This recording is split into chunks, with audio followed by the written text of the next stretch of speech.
Warrior, back to school time, and don't change the dial here. Let's talk about a couple of things we've learned. First of all, can't believe it's back to school time, but in many states it starts today, Monday, August 3rd, in the state of Georgia, going back to school full time. Next week starts the 10th of August, Florida, a lot of the southern states go back early August throughout August. And here in the Northeast, here in New York City where I am, we go back a couple of days after Labor Day in September. But I want everybody to be armed this time with the correct information for their back to school. You got to have a checklist. The days of dropping your child off or having the school bus pick them up and then just seeing them 6, 7 hours later does not exist. I'm here to warn you and sound the alarm because across America, we've got millions upon millions of kids heading back to school and walking into classrooms that have increasingly become dominated by laptops and ed tech. That would be education technology, everybody. Platforms, AI, and digital assessments. So parents need to know what is waiting for them in the year 2026, okay? So before handing over another school year to a screen, parents should do 5 things, and I'm going to list them. You're going to request your child's complete ed tech list. Many schools give this out in the beginning, the first 2 days of school, and parents routinely tell me they just blindly check off 30 different boxes. You cannot do that. That is criminal. Understand what each box, what each platform means. Okay, do a little research. Again, you can leverage the internet for good and look up everything, so why not do it? Ask exactly how much classroom screen time is expected each week. Don't you want to know if your child's on a screen 4 hours a day or 8 hours a day? You have the right as a parent to ask these questions.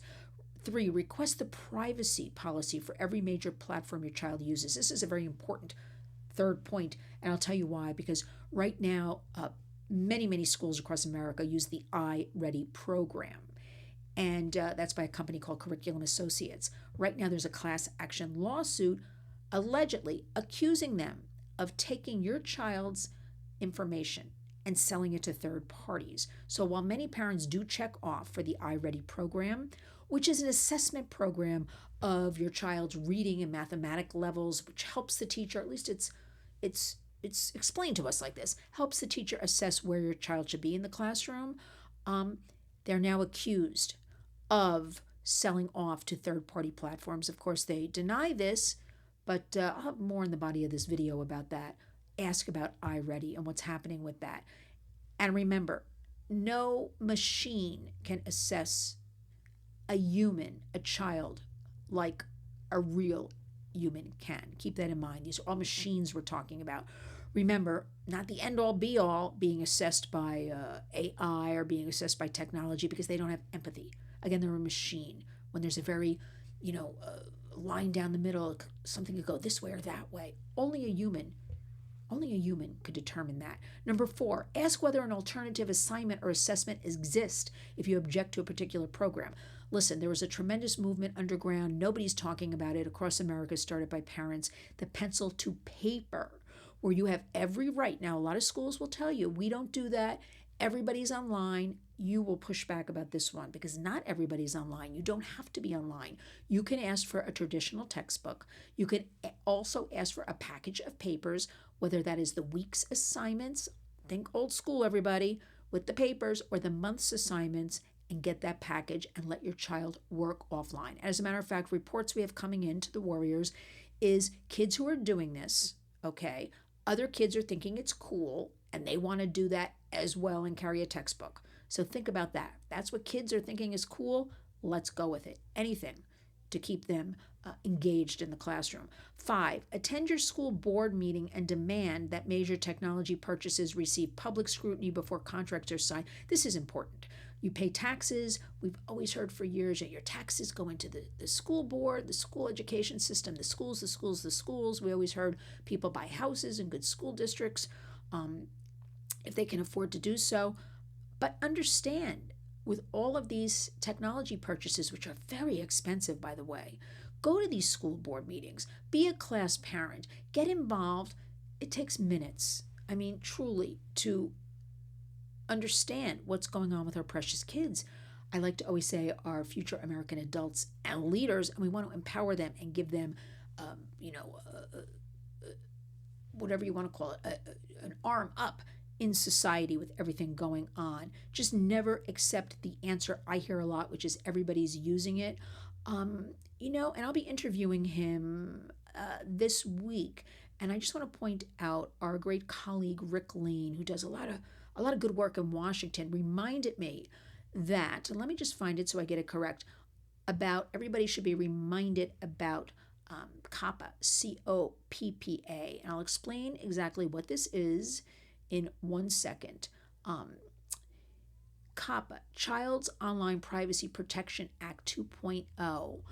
This is legislation, listen up, warriors, that has passed the House and Senate that takes away parents' rights and allows K through 12 institutions to consent on behalf of students. Did you hear what I just said?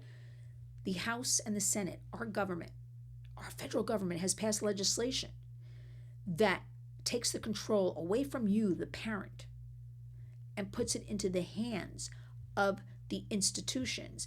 Now, I don't know what that's called, but this weakens parental consent and leaves student data exposed to AI training. Remember, AI needs to scrape the internet and pull all of this information from the records and the books and from the writings and from everything.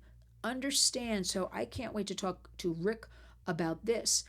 This is shocking news that nobody's really covering, because for nearly 3 decades, Rick writes, COPPA's promise has been simple.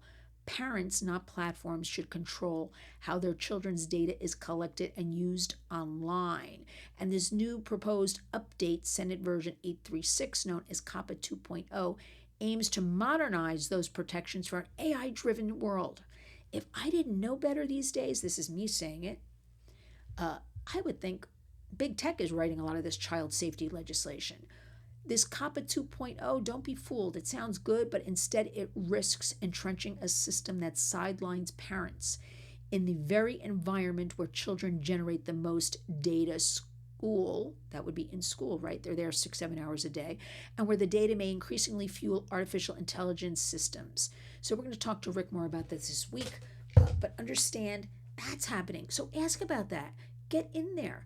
Get some other parents to go along with you, because remember, there's more power in numbers, and you feel better if you have, another parent with you. Talk about the parents. Most people just don't know this is happening, and we're busy with our lives, but I am imploring you.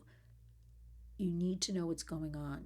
It's not good, but if we come together, Americans are rejecting AI, rejecting so many screens in the classrooms. It is happening. You're just not hearing about it. So be one of those parents. Be one of those caregivers that is asking the questions, because once you do, other parents will come along. Remember, our hashtag at The Warriors is community creates change. When you wake up each and every day, go out and be a warrior.